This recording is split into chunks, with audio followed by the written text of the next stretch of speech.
My novel is getting ever closer to being ready to publish, but there was one crucial step that I felt I needed to take before it could be ready, and that was hiring a professional editor to critique it. This book represents years of my time, my effort, and my heart, and now I'm sending it to someone to pick apart. So I'm going to walk you through the process of hiring an editor, what I got back from the editor, and what steps I'm taking now that I have the feedback.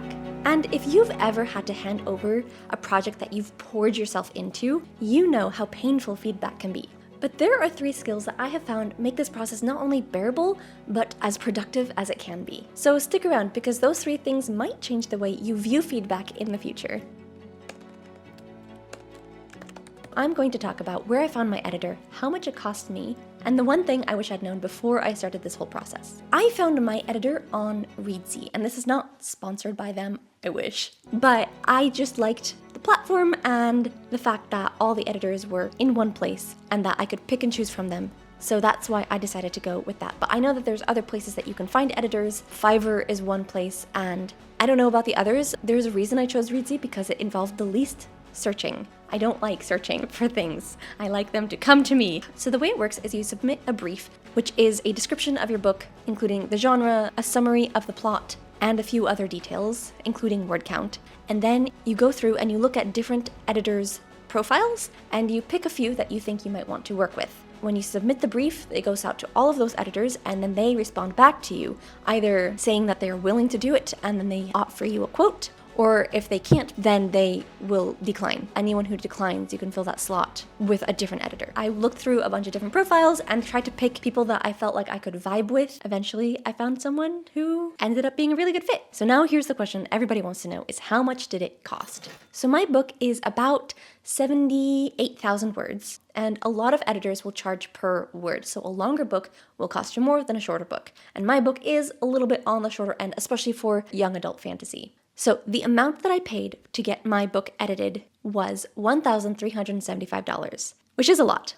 125 of that went to the Reedsy platform. It was their fee for facilitating this process. And then the rest of it went to the editor, I presume. Every editor is going to offer you something different, and that will be reflected in their price point. Ultimately, you need to decide what works as far as what the editor is offering and what you are willing and able to pay. This was by far the most affordable editor that I found. I had a number of quotes that were in the 2,200 range. So if you're thinking that your book is about the same length as mine and you're looking at it, that's potentially what you might be paying depending on your book and your needs and which editor you choose. This is definitely something that I saved up for and had set aside money for, and I felt that going through this process would help me learn a lot and that it would be worth it to make this book the best that I could make it. Finally, the one thing that I wish I had known sooner about hiring an editor is the time requirements. I thought that I would be able to hire an editor and they would be able to start within a week or so, and then it would take maybe up to a month for them to finish, and then I would have my product back.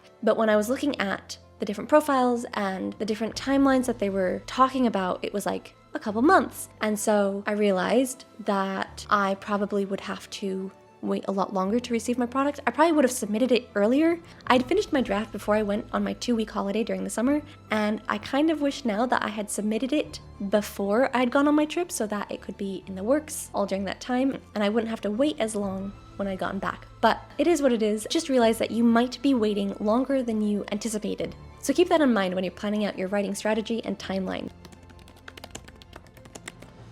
Now we're going to talk about what I got back from the editor. I got back 2 things. One was an editorial letter where she talks about she talks about my prose, where she talks about positive things in my book and things that could use work and more description. And then I also got my manuscript back with track changes where she makes suggestions and points out certain things on different specific lines. There can definitely be a fear when you're submitting your work for critique that you're just gonna get it back with everything you did wrong. And that can be really disheartening. But I think the editor did a great job of using the sandwich method where she says something nice and then says what you can work on and kind of finishes out with something nice again, which was really nice. Also kind of hard because as much as I desperately want positive feedback, I also deeply mistrust positive feedback because I feel like I'm not worthy of it. I gotta figure that out.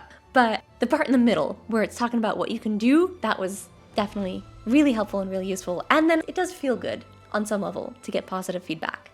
So that was really nice. I'll just go over a few things that she told me about my work. I'll do 3 nice things she said, 3 things that I need to work on, and she gave me a couple exercises to work on some stuff. So things that she liked about the book was my command of the language. Apparently I have a strong sense of voice, which awesome, yay. She liked my characters, my cast, how they were flawed and quirky and hopefully interesting. So yay, another win. And she liked my humor. She says she laughed out loud many times throughout the book, which again, yay, because there are some parts of the book that are meant to be funny. I'm hoping that the reader will laugh, so I'm glad that that came across. And then she has the feedback part is things to consider. She talks about my world building and how she feels like I could do a little bit more explaining and building out and helping the reader find their footing. So that's definitely something that I want to work on, and to find natural places to inject world building. She talks about a pause button violation. I'm just going to read this because it says a pause button violation is a phrase coined by an MFA professor of this editor's. It means anything that interrupts the flow of the narrative. I have a near omniscient third-person narrator. However, even with that, sometimes descriptions of things or exposition in world building just seem to appear. It's kind of when I'm trying to describe or talk about some of the world building, and I think I've done it in a really nice way because it's related to something that's going on, but if it's really going to be through the eyes of the character, then it needs to be something that the character is thinking about. So that's definitely a good tip and something that I want to work on, that it shows up a little bit more organically. And the last thing I'll share, she kind of talks a little bit about the 3 main characters and how they become a cohesive group. And right now she feels it's maybe a little bit too easy. I don't completely disagree. I've definitely been thinking about ways that I could make it a little bit more complex. I think me as a person, I'm very much a go with the flow, make everybody happy, get along kind of person. And so I have a tendency to let that bleed into my characters because that's the way I think. And I know that I'm supposed to think the way they're thinking, but it's the way I think. So oftentimes, even though my characters are supposed to start out on somewhat rocky terms and then develop into really close friendships, my personal nature of immediately wanting to get along with everybody is bleeding through a little bit too much right now. And so I need to cut that back and let them really grate against each other before they find their stride. And then finally, she gave me a couple of exercises. I haven't really looked at these really in depth because I'm still working through the top half of this feedback. Exercise 1 is to make an outline of the main character's story arc, what she wants, what she needs, and the obstacles she faces to get what she wants and needs, and then her reactions, both emotional and action related to those obstacles until she reaches the resolution. So does she get what she wants? She doesn't have to, but she must get what she needs. What is that, and how does she get it? Do the same for the Pendragon boys and anyone else you think would be fun. Maybe the dragon, which is a great idea. And then the other exercise she has, it's a 2-part exercise, a 3-part exercise. I'm gonna read the first part of it. So she says, pick a few chapters and print them out. For every line, mark the beat of the type of text. So either like dialogue or short exposition, long exposition, flashback, that kind of stuff. Then look at the visual representation of the beats of your story.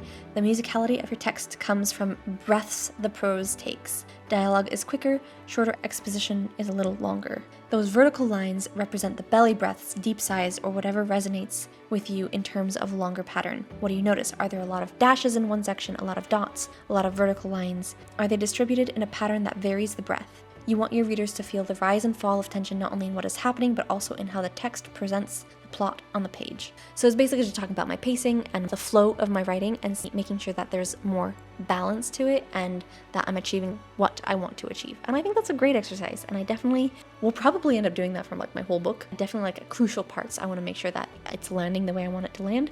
So that's just kind of an overview of what I got back from the editor. If you want to stay up to date with all of my writing adventure stuff, I have an Instagram page that I am dedicating solely to my writing stuff, and I will put the link for it in the description, so if you are interested, feel free and check it out. I just started, so there's not a lot on there at the moment, but I will be adding things as this book gets closer to being done, and there will be teasers and exciting announcements about the book, and so if you want to stay up to date on everything book related, go ahead and give that a follow. So now that I have this feedback from the editor, I need to have a plan to move forward with it, because going into the editing process can be a bit like going into battle, and you don't want to go unprepared. Step 1 is surveying the landscape, aka reading the feedback. In this first read through, you're just going to get an overview of everything the editor says. So just read through it. Don't feel like you have to make changes or make notes or anything just yet. Step 2 is building a battle plan, aka taking notes. So this is the part that I am currently entrenched in. You're going to read the feedback from the editor again, line by line, and you're going to take notes on what changes you might want to make, how you want to implement the feedback, and what things you want to add or adjust in the story. So I have a spreadsheet where I have a column for each chapter, and then I just take notes under each chapter of things that I want to adjust or change or add or develop or emphasize. And then finally, once more, unto the breach, dear friends, once more. This is where you dive back into the actual writing. Guided by your battle plan and your lay of the land, you're just going to dive back in headfirst into the mire and the mess that is editing and re-editing, re-editing. You get the idea. It can be bitter work at times, but I have to trust that having a product that I'm proud of at the end will be worth it. And finally, there are 3 skills that I have found make the feedback process not only bearable, but actually productive. The first skill is learning to accept feedback as a reflection of your work, not yourself. This can be hard when we pour so much of our time and our effort and our heart into a creative project. We feel like we are the creative project, but just because someone feels like that the creative project didn't land, you are not your work. You have value and dignity independent of what you produce. Skill 2. So I have noticed that the vaguer the feedback I get, the more it stings. If someone tells me, hey, you just need to deepen your characters. Okay, that doesn't really help me very much. All that tells me is that you think my characters are flat and shallow, but not why or how. So the skill that can help alleviate the sting of someone giving you very vague feedback is to ask good and specific questions. Not confrontational questions, but just clarifying questions. So asking questions like, what about this character at the moment is feeling flat to you? Or what are you wanting from this character at this point? Just kind of digging into that, because then you can get to some of the very specific feedback where you can actually work and improve, and it's actually helpful. So for example, I've gotten feedback where my sister, who I send all of my work to, and she's usually my very first editor, she's brilliant. She told me, she was like, you've only set up one bad guy, and I'm halfway through the book, and I very much know who the bad guy is, but you set it up like it's supposed to be a mystery, but it's very obvious. And I was like, you're right. That is very true. I did exactly that, and I need to go back, and I need to fix it. Useful feedback, specific feedback helps, while vague feedback tends to just hurt. And so if you're able to take the vague feedback and turn it into specific feedback, you can turn it into something helpful. It's a problem that you can solve to make your writing better. And finally, the last critical skill that you need to remember is that at the end of the day, you are the artist. Everyone is going to have ideas about what your art should look like, and that's fine. But at the end of the day, you're the one telling the story. When someone suggests a change, maybe a new plot point or direction, it's your job to decide what serves your vision. Maybe the idea fits perfectly, or maybe their idea points to a deeper truth that you feel like you can express differently in a way that better aligns with your story and your characters. Or maybe it doesn't belong at all. Even if you hire a super duper professional editor and their notes take your story somewhere that you don't intend for it to go, you don't have to follow them. Instead, talk with them and discuss what you're trying to achieve and how to show that more clearly. But remember, ultimately, it's your story and you have the final say. If you're writing a book, or you're thinking about writing a book or a story of some sort, go ahead and leave a mashup description of it in the comments down below. So something like Pride and Prejudice meets zombies would be a very obvious one, like Pride and Prejudice and zombies. So I'll go first so you have another example of what it might look like, but it's always a fun way to describe your book, and I'd love to cheer you guys on, and we can cheer each other on and encourage each other.